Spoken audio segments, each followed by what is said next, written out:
So what I want to talk about today, I want to talk a little bit about log analysis and visualization. So I'm Raffi. I've worked in the log management and log analysis space for about the last 11 years. I grew up in Switzerland. I worked at IBM Research out in Switzerland for a little bit, did my master's thesis there. And then with a quick stint at PwC Consulting, and that's where I learned how to dress, I moved out to the US and worked for ArcSight, which is now HP. They just acquired them about a half a year ago. Then worked for Splunk for a while, which some of you might know. It's a company up in the city, startup that, or actually not startup anymore, I guess. It's doing log management also.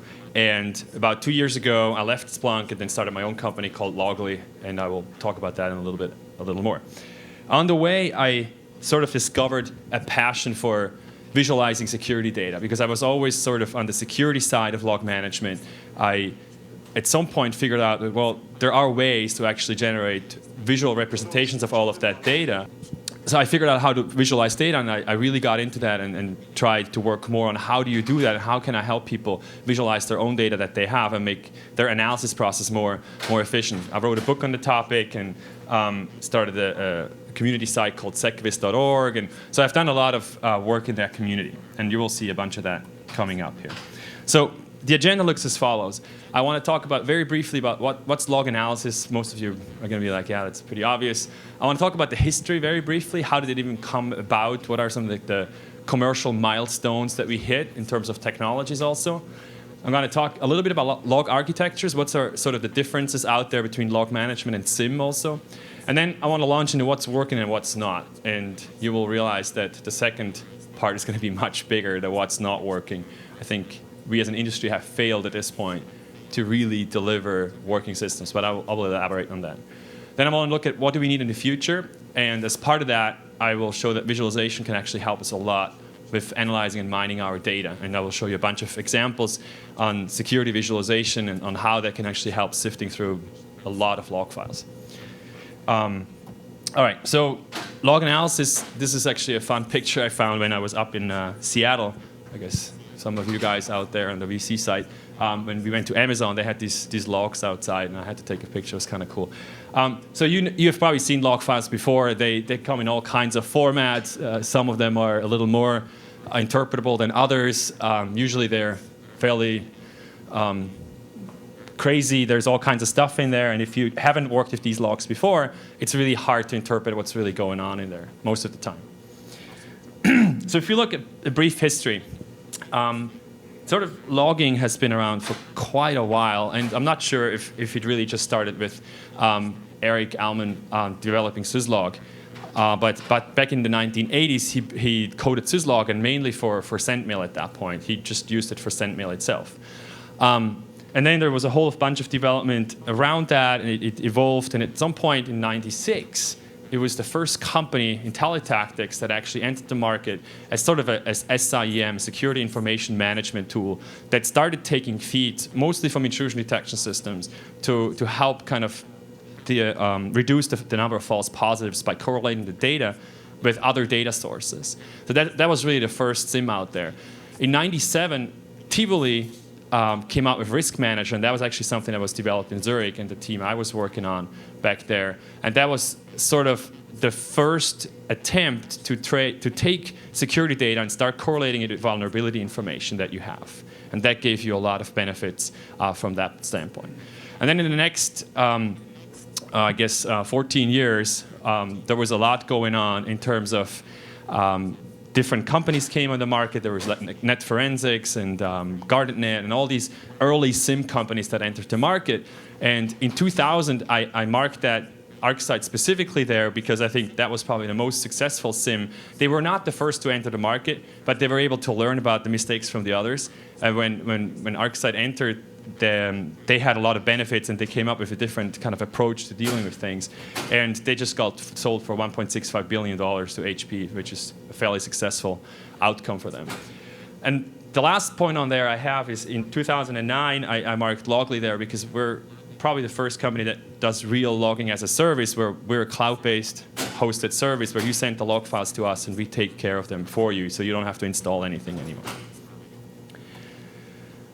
Now, if we look at it not necessarily from a timeline or from a kind of company perspective, it's interesting to kind of follow how did these products or these solutions, even open source tools, how did they develop? Why were they even there?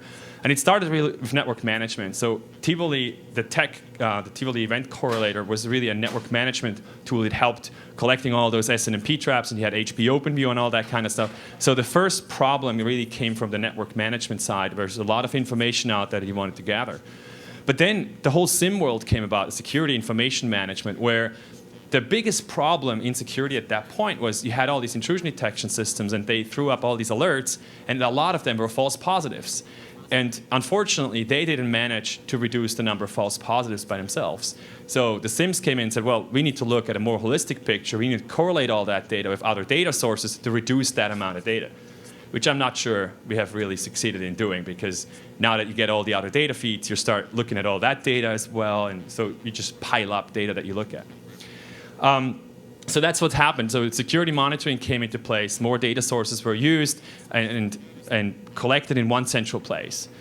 And then some of the SIEMs started pushing the whole combination of SOC and NOC. So they wanted to combine the security operations center with the network operations center, because that's historically was a lot of network management that came in, and there's a lot of interesting information you can use for your security use cases also. And they wanted to combine that. But I don't think that has really worked that well. There are some installations where these two constituencies are put together in one operating center, but generally it's still separated. There's still the network management part that makes sure that actually you have bandwidth and you can actually communicate, and then you have the security people that make sure that there's no dirt on the lines, basically.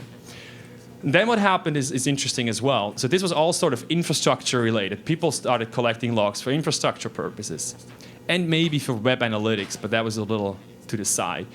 But what then happened is that people realized, oh, we have all these log files and applications. So they started pumping in all these application logs into these SIEMs, and it just blew up because there was too much data. The schemas didn't work because it was all relational, and a whole lot of problems came about, and I will elaborate on that a little bit. Here is a graphic I came out with, which I call the maturity scale of log management. And what I mean by that is the following. If you look at companies or people that do log management, they start sort of on the left-hand side. And in the beginning, what you do is you collect logs, you centralize them so that you can actually access them in one place instead of logging into every machine. I mean, especially on your scale, you don't want to log into every machine to look at the logs. You want to have it central. So a lot of people just centralize things and then use grep or something to look through the data, which is absolutely non-scalable. It's slow. It's cumbersome to do. So then they start using some log management tool, and they do some forensics. They might keep the searches that they do in a text file or something, so they have them and can pull them back out again, so they don't have to write the same command line all the time, or they write little scripts to do things. And then they start sharing these scripts with other people so they can run them. And then you get onto the next thing, which is sort of reporting, and that's already quite a big leap you make to actually be able to report, because now you have to extract fields or data from the log records that are completely unstructured. And then people set up alerts, right? You have things that you do every day, and you're like, well, that doesn't make sense if I do that every day. I just run a script that does it and summarizes my information and generates alerts. Then you start collecting more logs because people realize, oh, there's actually a real benefit to what I have. What if I had these logs? So you can keep moving over to the right-hand side. You start correlating information, and then really far to the right-hand side, you start with some visual analytics, maybe with some pattern discovery or some anomaly detection. I'll talk about that in a second also. But if you look at the distribution of companies out there and what people are doing, I would say 90% are to the left of probably about here. They do a little bit of correlation, but not very good and not much. Most of the people are just collecting the logs and centralize them and maybe search them, but that's pretty much where people are today. And that has a very interesting impact, because if you think about it, if you're developing a product on this side, or a solution, a tool or something, an algorithm, you don't really have the sites to test it, because you don't have the data collected that you need to do this, and you don't have the people that understand this side. So we need to start moving things more and more to the right-hand side to actually enable all of this stuff.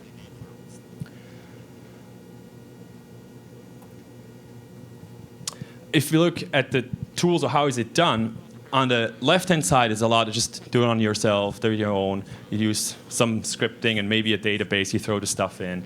Then if you move a little bit over, there's log management tools that can take care of up to the reporting part. You have the collection, there's open source things like Logstash or Graylog, and then you have the commercial tools out there. And then if you move more to the right-hand side, especially when it comes to correlation, you have things like complex event processing or security information management. Again, there's commercial and open source tools. Some people use MapReduce for some of the analysis use cases there. And then the advanced analytics side, on the right-hand side, there's really not much there, especially not log-specific. There might be some, like a Cognos or something that you can use for visual analytics of generic data, and people are trying to push in the log data into those tools, which works so-so. If you look at the tools that are out there, open source, there's a whole bunch. This list is definitely not complete. There's a bunch of tools. There's Graylog and Logstash, which are probably the most advanced at this point in terms of log management tools. Logstash is actually written by our head of operations. It's an open source tool. It's been out there for quite a while. There are little tools like Tenji or Swatch that you can use to look for different patterns in your log files. They just monitor the logs, and you have different queues you can set up and then send alerts or take some action. I marked Snare here. It's probably one of the better solutions to collect logs from Windows, which is always a huge problem. How do you get those Windows logs out? Because it's sort of proprietary. They're not really open standards. You can use WMI to get to the data, but that's often a headache for security, and there's all kinds of issues there. An interesting tool on here is SEC, the Simple Event Correlator. It's really old at this point. I don't even know when it was coded. It's probably around 10 years old. It's an interesting correlation engine. There's some downsides to it, but if you have a smaller setup somewhere and you want to play with correlation, it's an interesting engine to use. Yeah, there's a whole bunch of other tools. And in the commercial world, this list is nowhere near complete, but that's, I think, sort of the major players that you've probably seen. I'm not going to talk about them much more unless anyone is interested. So let's talk about some of the log architectures and how these tools do some of the internal work. If you look at log management tools, and I make a very clear distinction between log management and then security information management. So log management itself is basically trying to collect data from all kinds of data sources. And probably about 90% of the data sources are some kind of a syslog-based transport. But you have all these other tools out there that use some kind of a proprietary protocol, like Checkpoint, for example, uses something called OPSEC, which is a whole binary protocol. You need to write a client. There's all kinds of overhead there. There's Cisco has SDEE for their intrusion detection system. It used to be RDEP back in the day. You have NetFlow data out there, which is, I'm putting NetFlow on here and not traffic flows in general, because I think 90% of people that collect flows use them in NetFlow and not SFlow or anything like that. And then you have databases. That's another data source that, for example, ISS Real Secure, if you're security people, the IDS, the intrusion detection system, they actually log into a database, which is very interesting. So you have to query the database for the new records if you want to keep up with the data that's in there, which is an interesting approach or interesting challenge also. So then when you collect all this data, you index it generally. That's what the log management tools do mostly. Then they add some context generally to it. So you have like an asset database where you can say, these are my web servers, these are my financial servers, this is the criticality of the machines. Maybe you can add some flavor to usernames or something like that. But it's usually just IP address space that you can add certain more information there. And then in terms of scaling this, you can either cluster the log management appliances or software installations themselves, or you throw the data into some kind of a SAN or something like that, where you actually keep the data itself. Now, what some tools started doing is that the problem is if you collect all this raw data, you can really do not much else than just index it and then do a full text search on it. So what a lot of these tools started doing is they introduced this kind of collector or agent or something that parses the data and then enables you to do actual field-based searches. You can say, I want to have the username is Rafi, and not just look for Rafi anywhere in the log files. And that's sort of what a bunch of these log management tools did. And what they do for basically the main data source. And it's a huge pain to build all these parsers. If you think about all the data sources that are out there, there's so many, and building a parser for all of them is just incredibly hard. It takes a lot of time. And these data sources keep changing. You don't have documentation for them. So you can't even generate all the logs. How do you test this? In an intrusion detection system case, how do you generate all the signatures? It's almost impossible to trigger all of them. So there's a lot of challenges associated. And a lot of people sort of ignore this problem a little bit and say, well, if you have a certain data source, we give you an SDK and you can build those parsers yourself, which is not really a solution in my eyes. We'll talk about that in a second, a little more also. So these connectors and agents, a lot of people, when I talk to them, they're like, oh, is your solution agent-based? Or is it, like, in any kind of RFP, you get that question. Is it agent-based or is it agentless? And there's all this, like, oh, if it's agent-based, that's bad because you have to install something on your machine. But what people don't understand is there's actually benefits to having a piece of code that does some processing. And often what they really mean, well, is do I have to install something on the end system to collect the log files? That's what they really want to find out. There's always some sort of a connector or agent involved, or should be. So what these guys do, these connectors or agents, some of the features are you can batch data. So if you get real-time feeds in general, you can still batch some of them up, and maybe every second you send a new batch of data, and that helps with compression, it helps with bandwidth consumption, it helps with encryption of the data. You can sign the data also, so you can show that you have integrity. So if you do like hash chains or something on the log files, you can do secure timestamps even if you want inside of these connectors. And often they're also used for failover, so that if you have a couple of servers where you collect the data, they can, if one goes down or is overloaded, they can switch over to another one.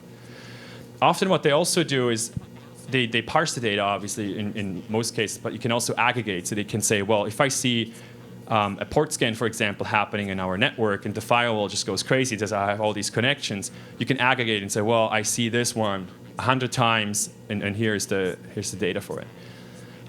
Sometimes what you can also do is enrich the data with context information. So you can configure these agents to have more knowledge so that they can go out and say, well, I'm querying your configuration management database and get the role of the machine and add that to the log files, for example.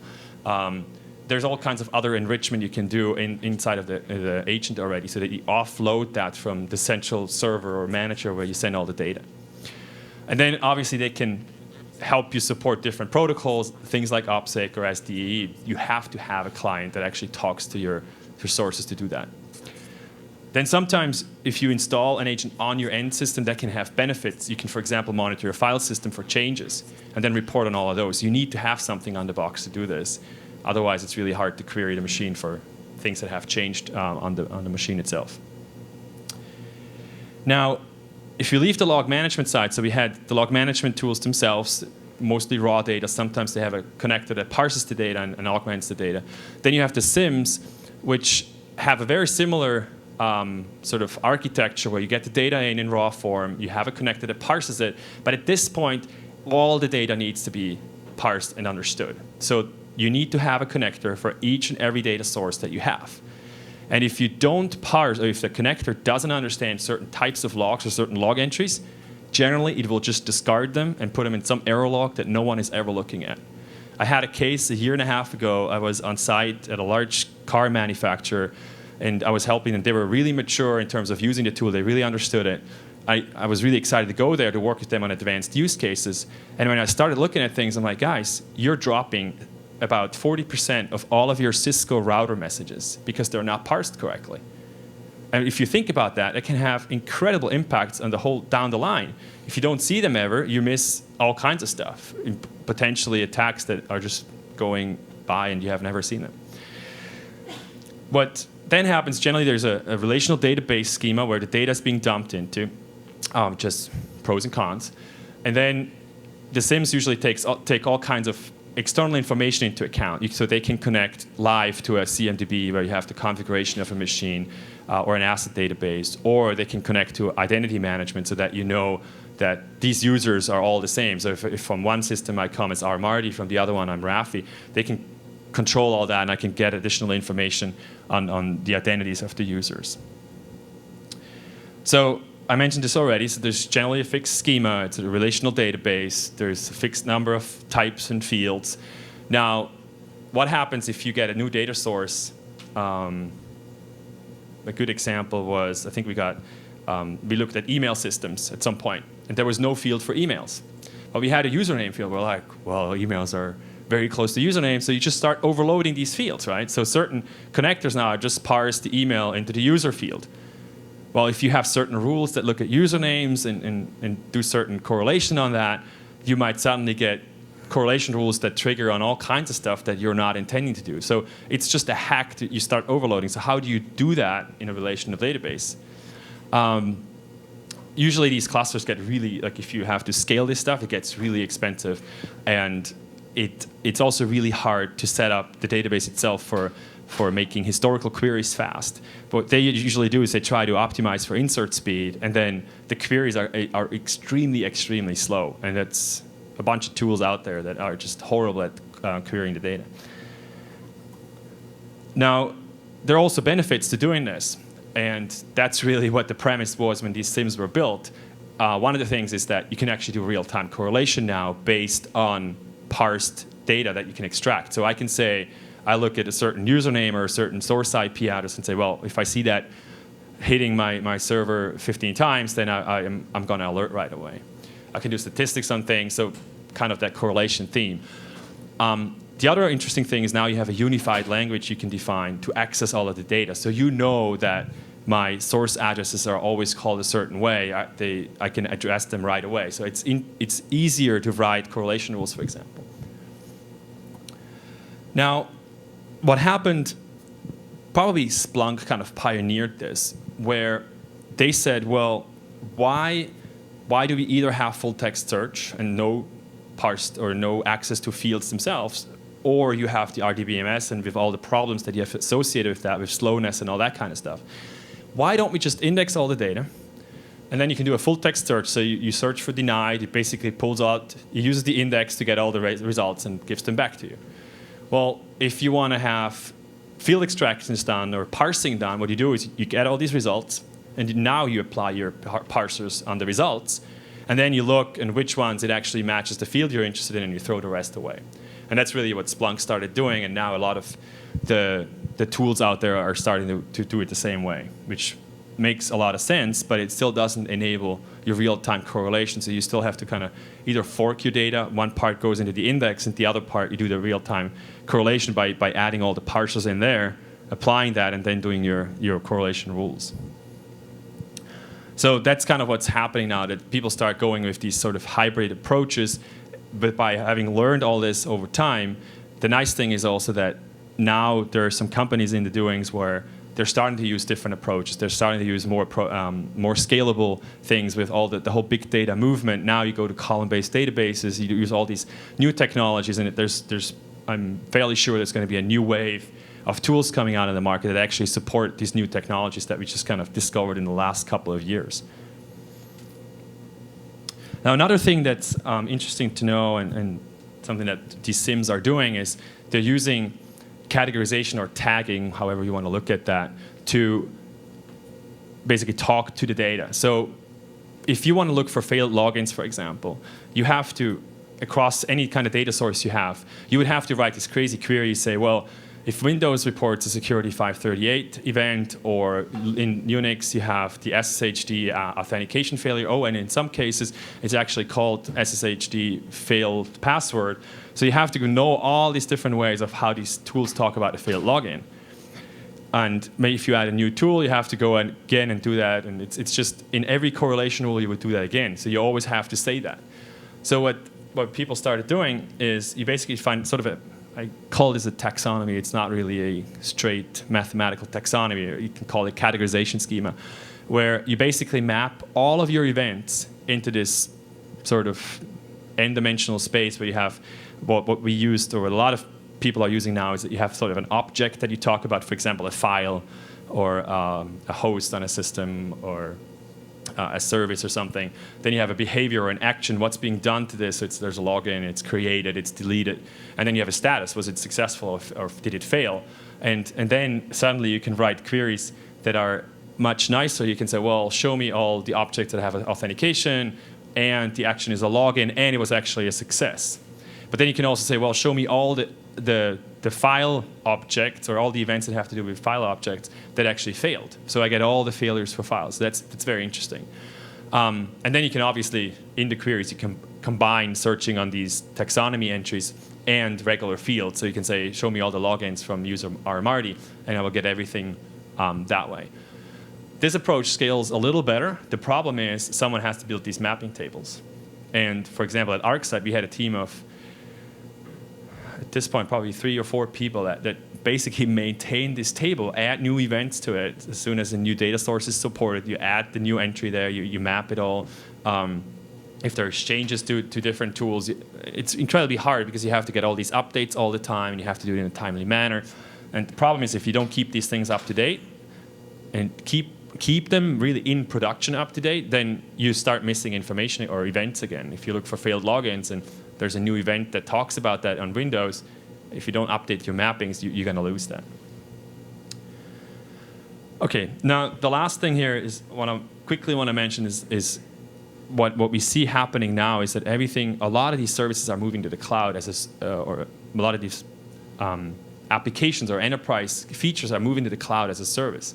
And it makes a lot of economical sense for especially smaller companies. Bigger installations, there's always a factor, well, can these services actually support you? So if you were starting to send me a terabyte of data today, it's probably not something I want. But there's a lot of smaller players that have a few machines and they don't really want to set up their own thing. So it makes a lot of economical sense for them. The interesting thing is for us, for example, is that we're really elastic, so that if we get more people, we just add more machines, and it just scales really well. Whereas as a regular log management tool, at some point they hit some kind of limits because of the way they're architected. The other thing that we're really big on is providing an open platform with all kinds of APIs. So you can search the data, you can manage all of your data, all your objects in the system. So that's another trend I'm seeing with all kinds of enterprise application services that are really open, so you can interact with them and automate things. So here's what we do in a kind of a schema. It's fairly simple. We take the data in, and either it's syslog or it's HTTP posts. A lot of times for example, Google App Engine, right? You don't have access to sockets, so I can't really open a syslog connection to someone. But what I can do is I can do a web post. So we accept web posts where you can send the log files. There's all kinds of overhead and inefficiency associated with that, but at least you can get the logs out and into us. So we get the data, we write a copy to an archive so that the customer can actually get to it untouched. And the rest goes into our index. And we're using Solar Cloud to index all of the data in full text and then store it. And then we have APIs to access the data. We have a web interface that's very interesting because it's basically a shell inside of a web browser. So you actually interact with it, you type. And there was a Google mashup, I think it's called Goosh, the Google shell or something. So it's kind of mimicking that kind of approach. And then, yeah, I think that's it. Now, I get asked by people often, what tool are we going to use? Should we build it ourselves? Should we use log management tools? And in this slide, I basically built because a couple of weeks ago, this guy came to me. He's like, well, we have this log management tool, and we're doing this and this and this, and we want to use it for this use case of looking at, I forget what it was. It was one very specific data source and a very specific use case of looking at that data. And he's like, can we make our log management tool do this? I'm like, why would you even do that? That doesn't make any sense. Your cost is going to be so high buying a license for that because you pay by the volume. Just build your own. Use a database for it and parse the data. You have one data source that you need. You can build a parser for that. It's one regex probably. It's fairly structured log. Just store it in a database and then build a little web interface to it to address exactly your use case. Build your mashup. Use some visualization API to generate an image from that. And that's really all he needed. So oftentimes you have to think about how many different use cases do I have, how many different data sources do I have, and then you can kind of map yourself into here. And you guys have access to the slide. You can look at the details yourself if you want. So don't fit a square peg in a round hole. So what's working and what's not? And I think I already mentioned a bunch of this before. I think log collection is working today. We can get the data into a central location. We can alert on previously known patterns. we can't really alert on the more intelligent things yet, I believe. And we can solve specific known use cases for known data sources, but as soon as you have sort of the more dynamic data sources, it's getting kind of iffy whether we can actually still do it. So what's not working is the way bigger list I have, and this is sort of the beef I have with the whole log management industry, and I think people are not necessarily taking this very serious. One of the huge problems is that there's so many log formats out there, they're not documented, they're not standardized. The standard we're working on is still, it's not released. We've been working on this for years at this point. We have all kinds of entities involved, and if you look at if you take two very big operating system vendors and you let them talk about how to standardize log files, you get two really interesting point of views. There are no guidelines out there on how to log, and I think this is a huge problem we have. It's sort of analogous to the security problem, right? Like, we're trying to make things more secure. Well, you have to go to the source, to the programmer to actually teach them secure coding, so you have to educate them. It's exactly the same thing with logging. You need to teach people early on, look, here's some guidelines, and here's how you do it. It's not super complicated, but come up with these guidelines. They're going to help you so much. And I'm fairly sure you guys actually here do that, where you say, look, this is how sort of a logging framework works. I think parsing is completely broken. We talked about that. You have regular expressions you have to write, and they are always wrong, and they don't scale because now you have a different log format coming in. I think we need to find something else there. And then we get into a little more hidden problems that a lot of people don't talk about, don't even know about. I think normalization is broken. And what I mean by that is that some log files report an IP address. Another log reports a fully qualified domain name or a host name. How do you correlate that? Well, there's a couple of ways to do this. You can say, well, when I collect the data, I map everything into either an IP or a host name, right? Let's say you map it into a host name, so you do a DNS lookup at that point. Well, guess what? It's really slow. A DNS lookup takes a lot of time for the result to come back. And if you have real-time streams coming in, that can be a problem. Now, if you did it later, the problem is now the DNS might have changed. You don't know what the original DNS was. And make sure you use the right DNS server to actually resolve, because maybe depending on which DNS server you use, you're going to get a different result. So there's interesting problems there. And a lot of the SIEMs are actually doing it at correlation time. They're not doing it in the beginning, but they start doing it later. Then you have the whole username problem, mapping different users and identities to the same entity. And that's not just username specific. There's all kinds of entities that you address with different names or different ways, but how do you know they're the same?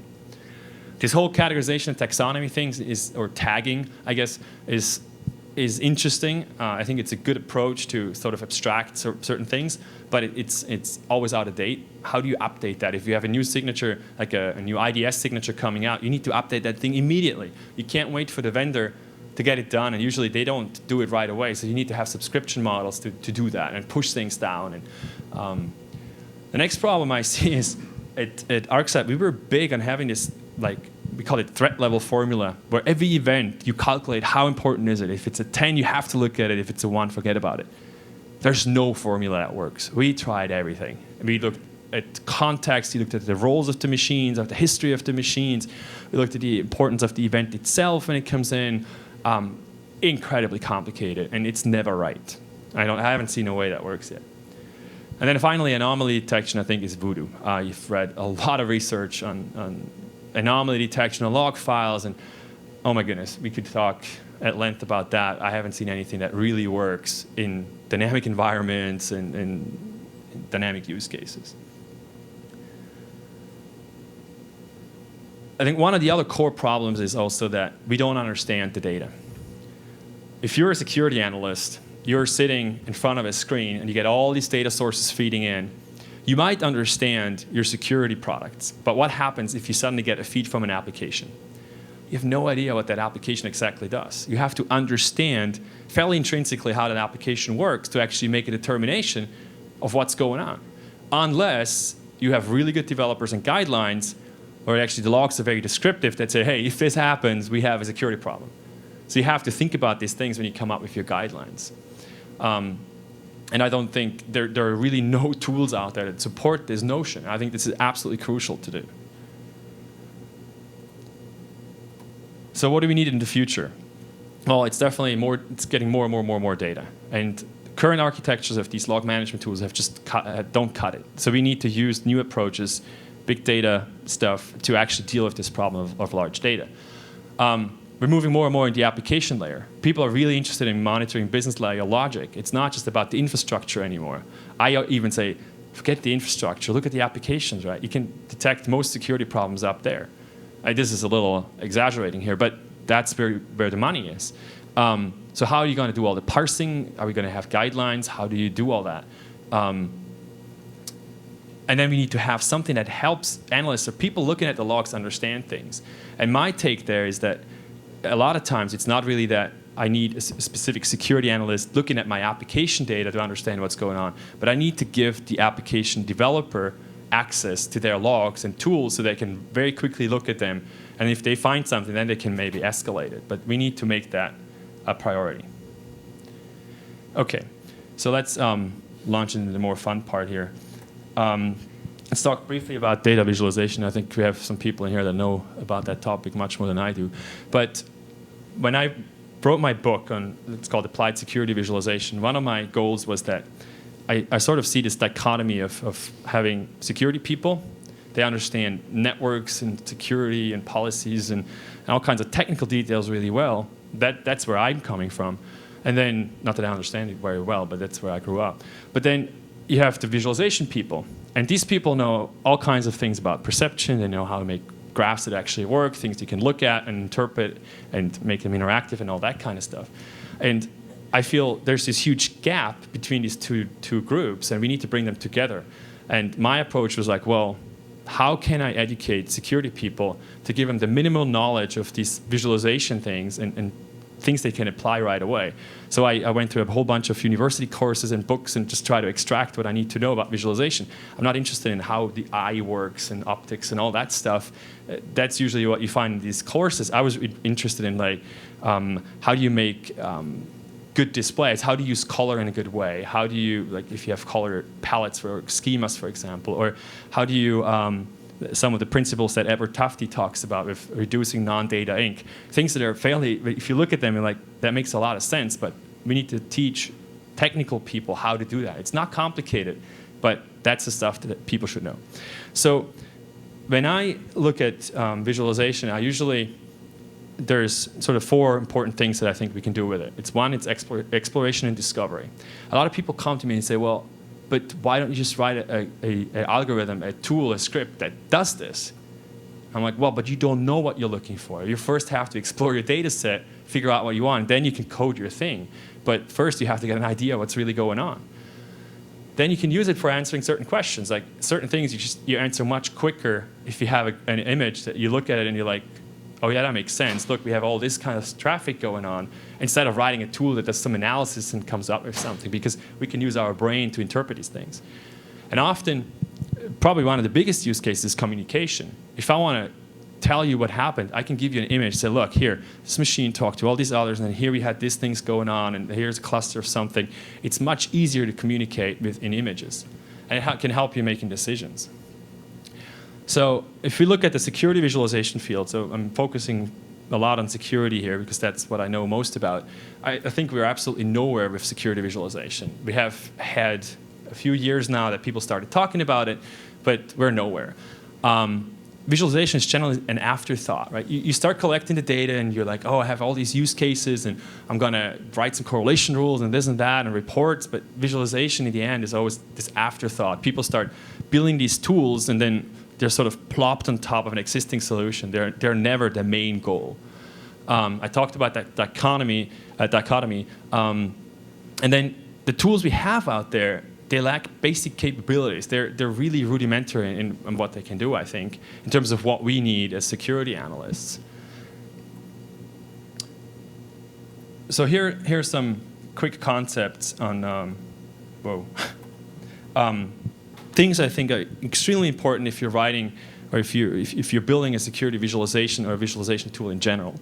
One thing is a concept that Ben Schneiderman sort of came up with, which is basically if you look at data, then usually one display or one look at the data doesn't really solve your problem right away. So if I asked you, or if you asked me to visualize some of your net flow data, I can't just give you one display and you're like, oh yeah, that solves it for me. But generally what you want to do is you want to look at an overview to get an idea of what's happening. And then in this graph here, you see there's two spikes in there in the top, the two top bars, and then there's some gap. So that might be what I'm looking for. So I can then zoom into that, potentially using a completely different display form. I might use link graphs for the next analysis to see what's really going on in that kind of data. And then from there, I might see, oh, there's a certain cluster here.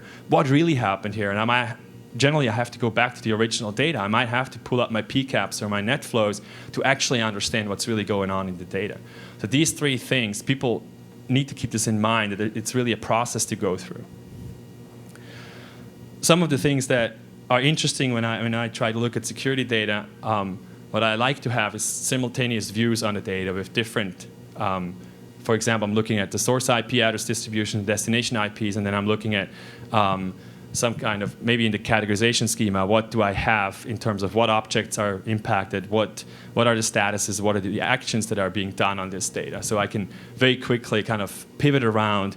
Hopefully this is interactive so that I can select certain IP addresses. I think that's the next one.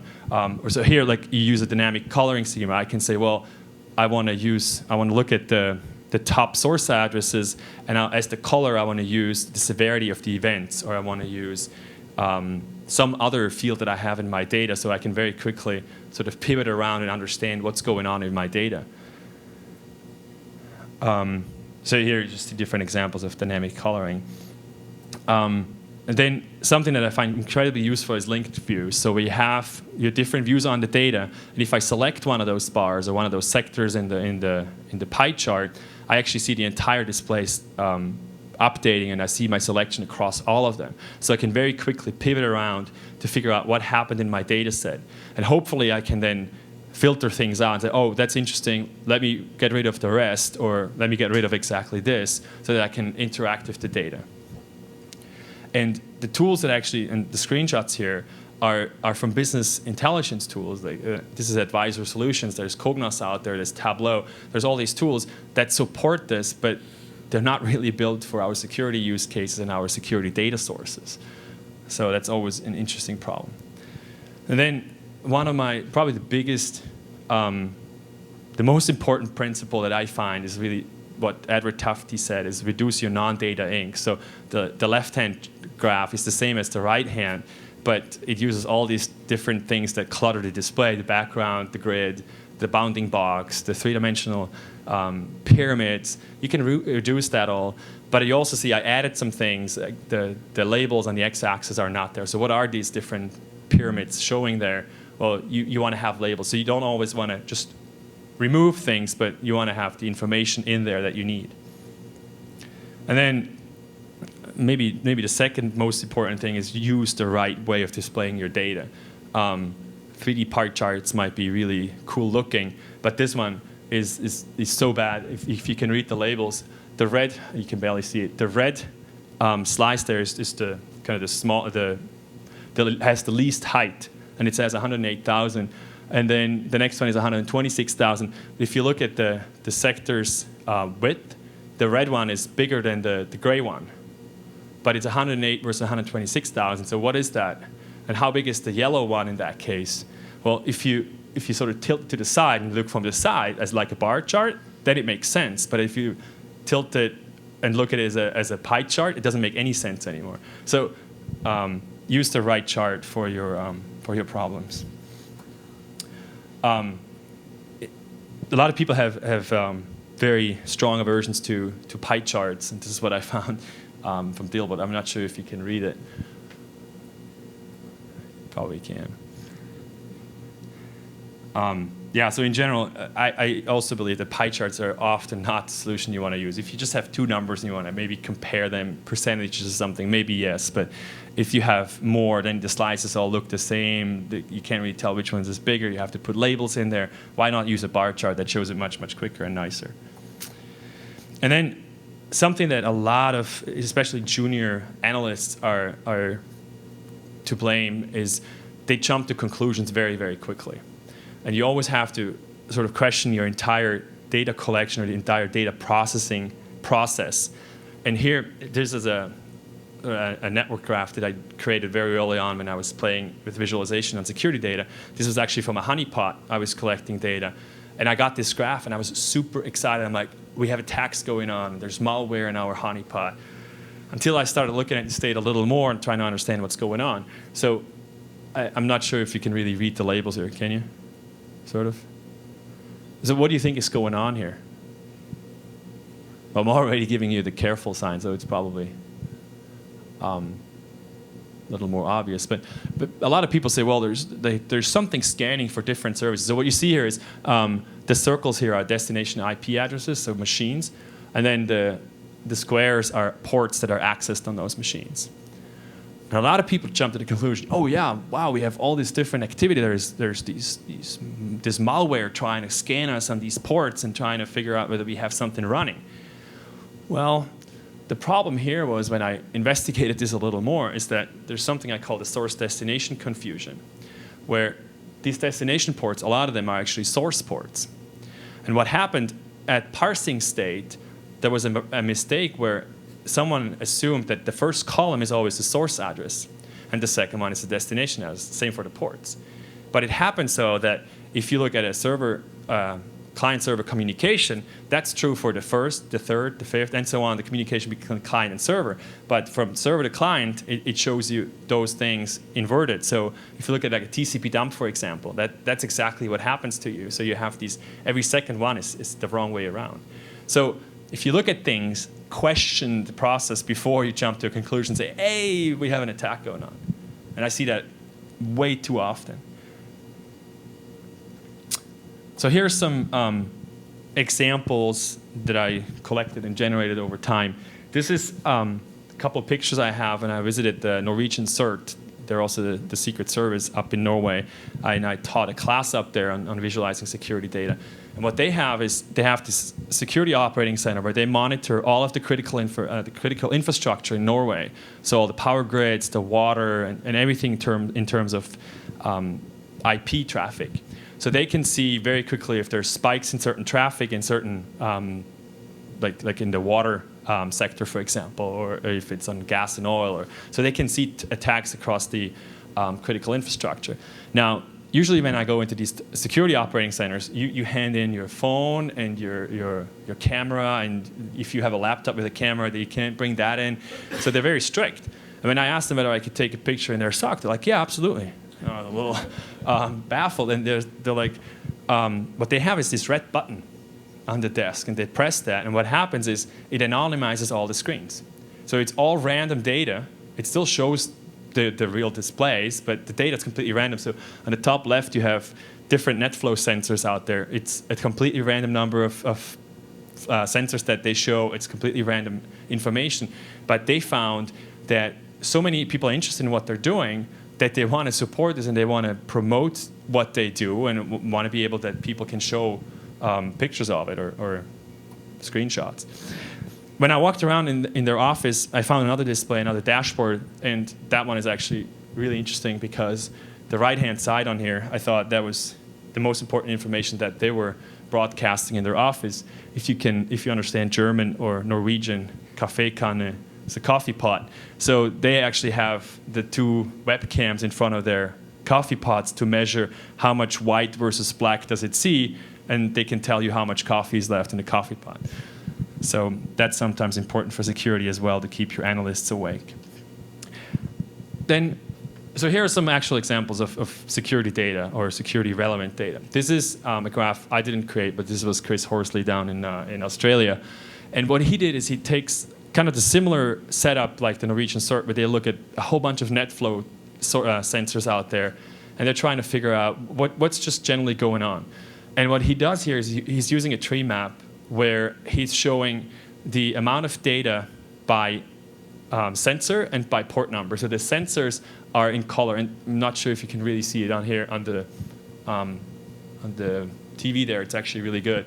So you see like blue up on the top left is all one sensor, then you have the red. Then the little rectangles in here are different port numbers. So if you have large rectangles in there, it means there's a lot of traffic happening there. Now, the ones that are sort of highlighted here is port 445 across all of these different net flow sensors. So there's something obviously going on. Now, the interesting thing here, I thought what Chris did is he's using the brightness of the rectangles to show the variance over time. And so basically, he looks at how much traffic did I get in the last 5 minutes versus the last hour. And if he got a lot, then it's much brighter. So that you can see changes that are temporally very close are much brighter. So there's a lot of activity going on somewhere in here, a little bit here. So you see different things popping out. And if he sees a certain port across all of these net flow sensors suddenly being really bright, he knows there's an attack happening across all of the different sensors and not just locally to one of them. So I thought it was an interesting way of using tree maps and colors. Here's another example that I was able to bring home from Norway. It was just a fun example that one of the guys ran a firewall at home, and what you see here is time and then the port number. And he visualized that basically whenever there's activity, you draw a dot. If you have more activity, just make it brighter, or use a different color color scheme for that. And you see there's some scanning going on over here on different port numbers, and you have some horizontal lines. But there were these two guys that knew what this guy was doing, so they injected traffic into the firewall, and out came their two faces. I thought that was pretty cool. There's other ways of analyzing or looking at firewall data, and I'm going to cut these examples a little short in the interest of time. Here what I'm using is just a tree map, and I'm looking at the source address as the outermost box. So everything on the left-hand side here, this whole, what is that, about a third, it's a little more, is all one source IP address connecting to multiple different destinations it's the next one here, and then on different ports. So the port number is inside, and on the left-hand side, what you see, and if it's red, it's blocked, and if it's green, it was passed. So what you see on the left-hand side, there was this one machine going to a lot of different machines in my network. Usually there's just one port. Here it was echo requests. I'm putting that into the port number category here. So there's a whole lot of pings that came in that were blocked, but then what happened on the top left, some pings came in, were blocked, but some pings were passed to the green parts up there, and right after there was a connection attempt on port 135. It's a very common behavior for some of the worms out there back when I generated this example, that they would ping machines, and if they find one, they start connecting on the Windows share to try to see whether they can access it and exploit it. So fortunately, the firewalls seem to be okay configured, but my question here would be, well, why do some machines allow pings to come in? So that's very quickly, I can see that. The other thing that I probably want to investigate is this here, that really sticks out. What's this 427 traffic that has been blocked? It turned out it was a misconfigured Mac that was trying to talk Bonjour, the Bonjour protocol, and say, hey, I'm here, talk to me, talk to me. Fortunately, the firewall blocked it and didn't let it out to the world. So an interesting way of looking at a lot of data and kind of prioritizing or understanding, exploring what your landscape of your firewall data is. Here's a way where I use spark lines for port number, source IP, and destination IP to just see kind of trends over time. And you see again on the port numbers, for example, there's a whole bunch that have just like one little tick here, and I'm really curious what that is. It might be the source destination confusion. It might be something else that happens every now and then. Maybe there's someone scanning me very, very slowly. I might see other patterns in here. There's one machine that is very periodic, so that 212 machine up there, it's a very periodic behavior. Why is that? Is that a DNS server, a backup server, some kind of a scheduled thing going on? So it's very interesting to kind of explore time-based things here. Then one of the big problems with intrusion detection systems is you have a lot of false positives and you have to tune your signatures. So how do you do that? What I like to do is what I'm doing here is I look at the source address as the outer kind of part of the hierarchy. Then you move into the destination address, the signature, and then I color it by the priority that I have given these different signatures. So I can look for large, dark, or red rectangles in here to kind of focus my work on. And I see very quickly the left-hand side here seems to be the stuff that generates a lot of events. So I can start focusing on that. And often you will see that, for example, ICMP-based signatures are triggering a lot of these signatures, and then you can go in and say, oh, well, I'm going to define exceptions because my network monitoring station is pinging all the machines in the network, and that generated a lot of data. So you can see these trends and things very, very quickly and prioritize your work. The same with vulnerability scan data, where here I basically, by machine, I'm showing the different vulnerabilities by port also. And then I associated a certain priority with those vulnerabilities and say, well, red ones are the important ones. So I see very quickly I have one machine at the top left that's super vulnerable to all kinds of stuff, the next one down as well, and then I have one over here that seems to have a very large or a very important vulnerability that I should probably fix, and then there's a whole bunch of little stuff on the bottom right. But this, in the end, were probably about 200,000 different entries in a sort of log file that I had about vulnerabilities on machines. And you can very quickly see these are the things to focus on instead of going through and figuring out what's happening. So what do we need for visualization in the future? I think I mentioned some of these things before. We need some kind of a solution for the entity extraction or the parsing. Like I still feel this whole regular expression-based approach has completely failed, and we need something different. We need dynamic and interactive displays. So what I showed you here was mostly static. That doesn't really cut it if you want to investigate something. These are good screenshots of like a certain state of my investigation that I was happy with. But if you want to do something, you really need these interactive and dynamic displays. And then something I call computer-aided intelligence. I don't know. That was this morning. It was kind of a, I don't know if that's a good way to call it. But what I mean by that is I feel like we don't need to chase these anomaly detection algorithms that are really hard to make right. Well, I think what we should chase is using us or the analysts, the experts more, and giving them the tools that they need to look at the data. Because teaching a tool that tomorrow at 2 o'clock there's going to be a maintenance window where a lot of stuff can go wrong, versus having the analyst that probably knows it because he saw some email or something, that's really hard to bridge that gap, right? To encode all that knowledge that the person can have. So we should make things to support analysts or people that look at the data more, and make it super highly interactive so that people can pivot around and really use the data to look at it. And then hopefully capture also the data from these experts when they work with the system, so they can say, well, if I have a graph that looks like this, it's a port scan. Maybe that's something very simple to detect, but if you have a junior person coming in, they can help them a lot to understand that. So capture the knowledge and make it collaborative, that multiple people can work on this. So if you want some more information on security visualization, there is secvis.org. It's sort of a portal I maintain very loosely. It's really for people to submit things they do in visualization for security purposes. It's sort of, you just submit your post, or if you question or whatever. There's a little library of graphs in there, or gallery of graphs you can look at. People have done work in this area. There's a live CD that's unfortunately kind of outdated at this point, but Chris and I were talking a few months back. The CD was actually built by a friend and actually one of your coworkers. He works in Zurich. It's called DAVIX, the Data Analysis and Visualization Linux. And it's just a live CD that has all kinds of visualization tools installed. They're readily running so that you don't have to go and compile them yourself, and then you don't have the libraries and all that stuff. But it's a little out of date at this point, but maybe we can revamp that, and we're looking for people to help us. There's a Twitter feed. There's a mailing list that's absolutely quiet. No one ever posts anything on it, but feel free to use it. There's a bunch of subscribers on there. And with that, I'm done. And if any questions, I think I'm on the point an hour. But if there are any questions, please, or comments.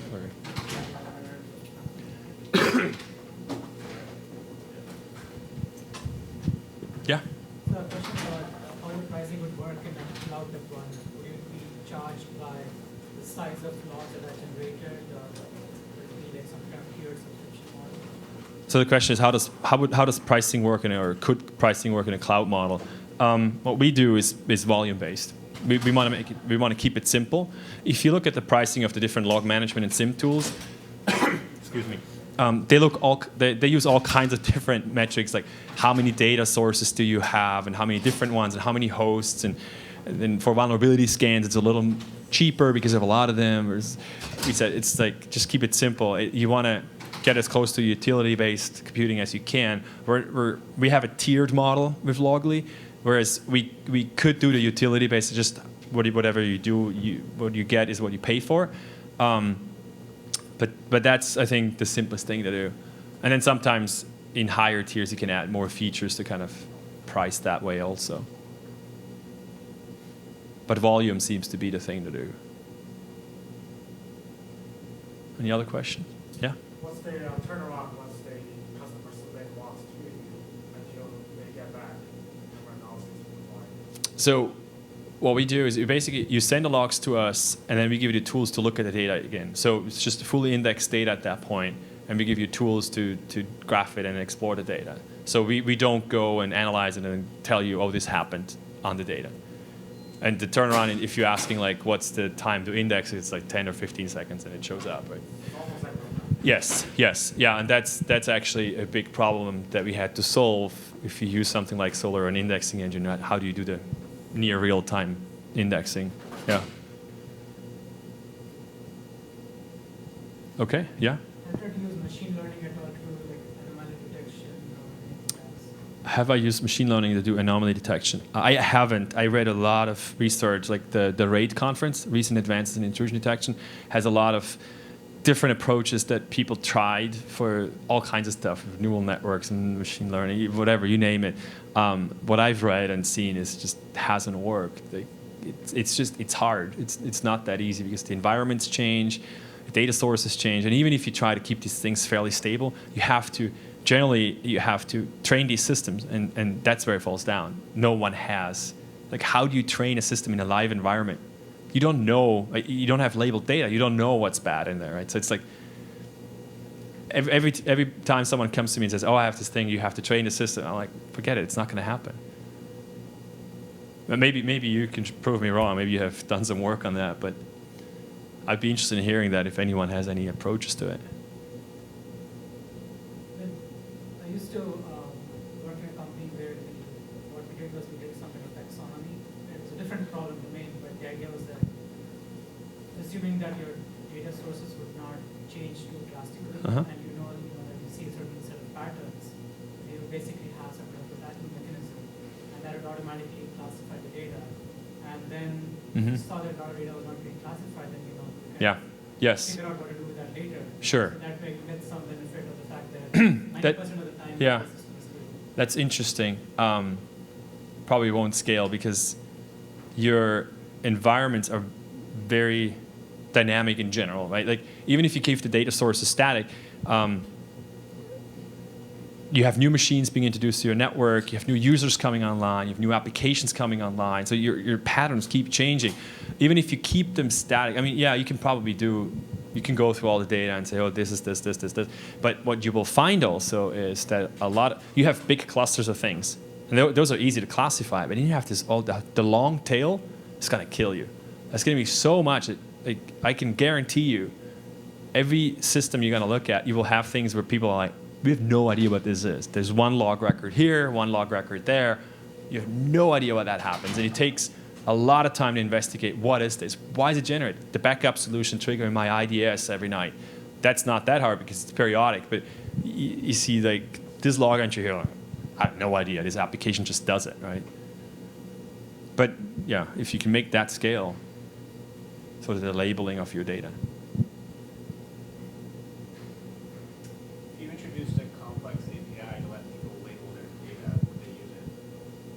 introduced a complex API to let people label their data. I think yes. Well, I'm not sure about the complex part. Make it simple. But